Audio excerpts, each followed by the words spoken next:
ফিফার উদ্যোগে অনুষ্ঠিত হতে যাওয়া আসিয়ান কাপ থেকে হুট করেই সরে দাঁড়িয়েছে ভারত। আর এতেই খুলে গেছে বাংলাদেশের সম্ভাবনার এক বিশাল দুয়ার। কিন্তু যেখানে পুরো দেশ আনন্দে ভাসার কথা, সেখানে বাংলাদেশ দলের কোচের চোখ মুখে শুধুই দুশ্চিন্তার ছাপ। হঠাৎ কি এমন ঘটল যার জন্য সুযোগ পাওয়ার পরও চরম হতাশ লাল সবুজের কোচ? 24 সেপ্টেম্বর থেকে 3 অক্টোবর ইন্দোনেশিয়ায় বসতে যাচ্ছে ফিফা আসিয়ান কাপ। ভারত সরে দাঁড়ানোয় ইন্দোনেশিয়া, মালয়েশিয়া ও সিঙ্গাপুরের মতো শক্তিশালী দলগুলোর বিপক্ষে খেলার সুযোগ এসেছে বাংলাদেশের সামনে। বাফুফেও একে দেখছে বড় এক মাইলফলক হিসেবে। কারণ একদিকে বড় দলের বিপক্ষে খেলা, অন্যদিকে মোটা অঙ্কের অর্থপ্রাপ্তি। কিন্তু বাফুফে ভবনে 4 ঘন্টা অপেক্ষার পর যখন সংবাদ মাধ্যমের সামনে আসেন জাতীয় দলের হেড কোচ থমাস ডুলি, তখন তার মুখ থেকে বের হলো আসল বাস্তবতা।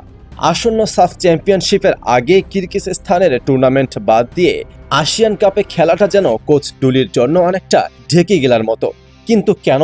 কোচ ডুলির সহজ হিসাব, সাফে নামার আগে তিনি চেয়েছিলেন তুলনামূলক দুর্বল দলগুলোর সাথে কয়েকটি ম্যাচ খেলে জয় পেতে। কারণ টানা জয়ের মধ্যে থাকলে ফুটবলারদের মানসিক শক্তি ও আত্মবিশ্বাস থাকে তুঙ্গে। কিন্তু আসিয়ান কাপের মতো বড় টুর্নামেন্টে খেলতে গিয়ে যদি দল টানা হেরে বসে, তবে সাফে নামার আগে মানসিকভাবে ভেঙে পড়তে পারেন ফুটবলাররা।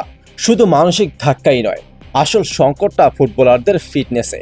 সারা বিশ্বে যখন ঘরোয়া লিগ পুরোদমে চলছে, আমাদের দেশে খেলোয়াড়রা এখনো খেপ খেলে বেড়াচ্ছেন। কোচ ডুলি ক্ষোভ প্রকাশ করে স্পষ্ট জানিয়েছেন, ক্লাবগুলোতে অন্তত 6 সপ্তাহের প্রি সিজন ট্রেনিং না হলে এবং 6 থেকে 8টি ম্যাচ না খেললে শতভাগ ফিটনেস আসে না।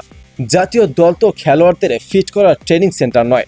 কোচ চেয়েছিলেন টুর্নামেন্টের আগে অন্তত 4 সপ্তাহের একটি ক্যাম্প করতে। কিন্তু ঘরোয়া লিগের এই সূচির গ্যালাকলে পড়ে ভেস্তে গেছে সেই পরিকল্পনাও। এখনও আসিয়ান কাপে খেলা কাগজে কলমে শতভাগ নিশ্চিত নয়। তবে সুযোগ এলেও কোচের অসম্মতি আর প্রিপারেশনের অভাবের এই বড় টুর্নামেন্ট শেষ পর্যন্ত বাংলাদেশের জন্য আশীর্বাদ হবে নাকি তৈরি করবে বড় বিপর্যয়, তা নিয়ে থেকে যাচ্ছে মস্ত বড় প্রশ্নচিহ্ন। বাফুফের এই সিদ্ধান্ত এবং কোচের দুশ্চিন্তা নিয়ে আপনার মতামত কি? আপনি কি মনে করেন প্রস্তুত না হয়েও আসিয়ান কাপে খেলা উচিত? কমেন্ট করে জানান আপনার গুরুত্বপূর্ণ মতামত।